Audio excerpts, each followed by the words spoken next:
नाही, भुजबळ साहेबांची प्रकृती अस्वस्थ असल्यामुळे ते डिस्चार्ज घेऊन फक्त या शोकसभात भाग घेण्यासाठी आले. अध्यक्ष महोदय, अधिक नाही बोलणार मी. खरं म्हणजे मी 1985 पासून या विधानमंडळात आहे आणि अनेक आमच्या मित्रांना, नेत्यांना शोकप्रस्तावाद्वारे श्रद्धांजली अर्पण करण्याचा प्रसंग जो आहे माझ्यावर आलेला आहे. मी पाहिलेला आहे, बोललेलो आहे. मगाशी सुद्धा अनेक आपण नावं घेतली, विलासरावांपासून तर R.R. पाटील, मुंडे साहेब वगैरे सगळ्यांचे. परंतु अजितदादांच्या संदर्भातला शोकप्रस्ताव त्याला पाठिंबा द्यायची वेळ येईल असं स्वप्नात सुद्धा वाटलं नाही.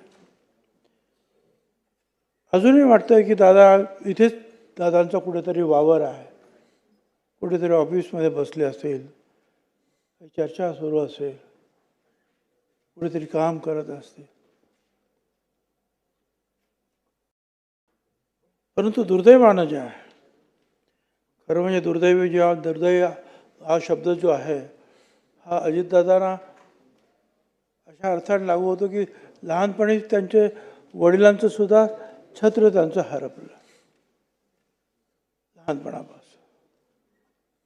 लहानपणापासूनच दादा अडचणीला तोंड देत मोठे झाले. हे तर खरं आहे की पवार साहेबांच्या देखरेखीखाली त्यांनी सामाजिक आणि राजकीय सेवेचे धडे सुद्धा घेतले, सहकारातले धडे घेतले आणि त्या सगळ्यांमध्ये त्याने प्रावीण्य मिळवलं. मगाशी आपण सांगितलं दादांच्या जाण्याची बातमी. माझं सुद्धा तसंच झालं होतं. वर्तमानपत्र वाचत होतं, अचानक समीर आला आणि मग टी व्ही लावलं. म्हटलं काय झालं? ते दादांच्या विमानाला अपघात झाला. म्हटलं मग दादा कुठे आहेत? त्यामुळे इस्पितळात नेले त्यांना. बरोबर, ठीक आहे, गाडी काढा, चला निघूया आपण. आणि तो परत 2 मिनिटांनी आला आणि सांगितलं की दादा नाहीत. अजूनही विश्वास बसत नाही. खरं तर दादा आमच्यात नाही हा अजूनही विश्वास बसत नाही. एवढा मोठा धक्का क्वचितच बसला असेल. जन्माला आलेला प्रत्येक मनुष्य जाणार आहे, पण आपल्या काही कल्पना आहेत त्या संदर्भामध्ये, त्या वयाच्या असतील, त्या आजारपणाच्या असतील, त्या इतर काही गोष्टी अगोदरच आपल्याला माहिती असतं की ह्या अडचणीत आहे. 27 तारखेला मुख्यमंत्र्यांनी सांगितल्याप्रमाणे कॅबिनेटमध्ये, त्याच्या अगोदर प्री कॅबिनेटमध्ये, त्याच्यानंतर सुद्धा CM साहेबांच्या ऑफिसमध्ये चर्चेला दादा, आणि अवघ्या 12-15 तासामध्ये हे ऐकायला मिळतं. पोचल्यानंतर मी जेव्हा पाहिलं, ते ॲक्सिडेंट स्पॉटवर गेलो होतो, पाहिलं तसं झालं. आणि दादांचे ते फोटो तर अजूनही डोळ्यासमोर जातच नाहीत. छिन्न विछिन्न झालेला दादा.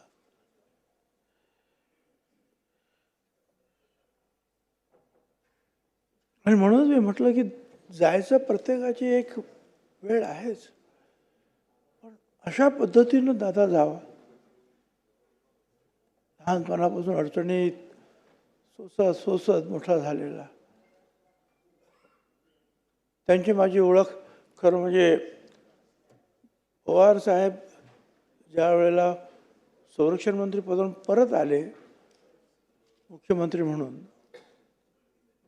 माझ्याकडे हाऊसिंग होतं आणि अजितदादांना आणि अशोक चव्हाण या दोघांनाही पवार साहेबांनी राज्यमंत्री म्हणून त्यांच्या मंत्रिमंडळात. तेव्हापासून माझी त्यांची ओळख.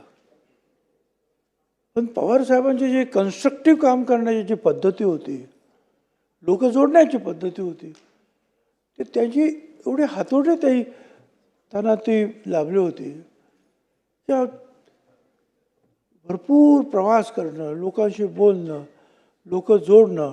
आणि मग आताच जाधवांनी सांगितलं, विरोधी पक्षीयांना सुद्धा हे विरोधी पक्षी आपले शत्रू नाहीत, दुश्मन नाहीत, त्यांचे आपले फक्त एक मतभेद आहेत.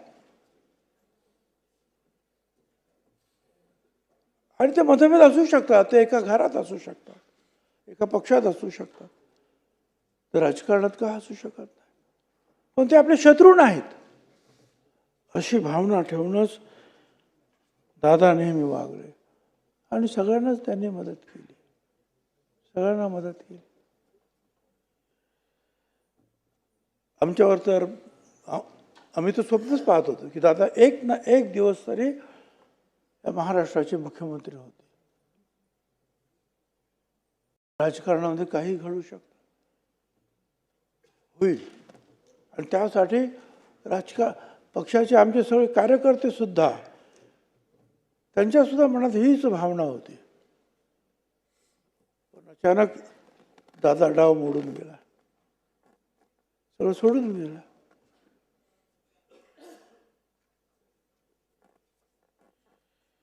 त्यांच्या कामाबद्दल आपण बरेचसे सगळे बोललो, परत परत काय बोललो. सकाळपासून संध्याकाळपर्यंत नीटनेटकेपणा, वक्तशीरपणा, अशा काही 2-3 जे काही लोक मला मी पाहिले आहेत. स्वच्छता, बाळासाहेब ठाकरे पुस्तक असं म्हणजे असंच पाहिजे. पवार साहेब वेळेवर जायला पाहिजे म्हणजे गेलंच पाहिजे. अशा सगळ्या गुणांचं जे आहे एकत्रीकरण जे आहे हे दादामध्ये सापडतं. घरामध्ये सुद्धा एखादं चिटोरं पडलं, जवळ कोण नसेल तर स्वतःच उचलून जे आहे ते टाकणार. स्वच्छता, सगळ्या कामामध्ये टापटीपपणा, व्यवस्थितपणा. तुम्ही सांगता त्याप्रमाणे कदाचित राजकारणामध्ये बोलत असताना बोलण्याच्या ओघामध्ये काही शब्द जातात, पण दादा त्यांचा मनाचा मोठेपणा असा होता की ते त्याबद्दल क्षमासुद्धा मागायचे, चूक कबूल करायचे की नाही माझं चुकलं आहे, ह्याच्यावर रेटून देत नव्हते ते. मी अधिक बोलणार नाही, अनेकांना बोलायचं आहे.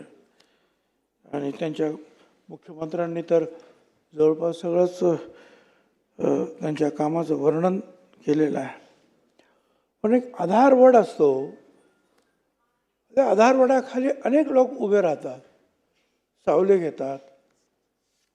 पाऊस पडत असते तर पावसापासून वाचण्याचा प्रयत्न करतो आपण, पण तो आधारवड किती मोठा आहे कळत नाही आपल्याला, आपण लक्षात सुद्धा घेत नाही.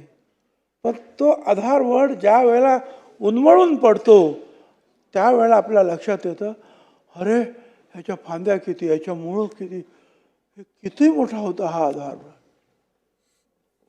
दादांच्या बाबतीत अशीच भावना आज आमच्या सगळ्यांच्याच मनामध्ये आहे. फार मोठा आधारवड दादांच्या रूपानं आमच्यात होता आणि आज आम्ही त्यांना मोकळो. मी मनापासून त्यांना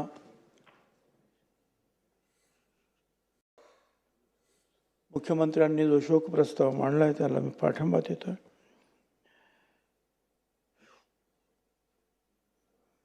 स्वरूप सिंग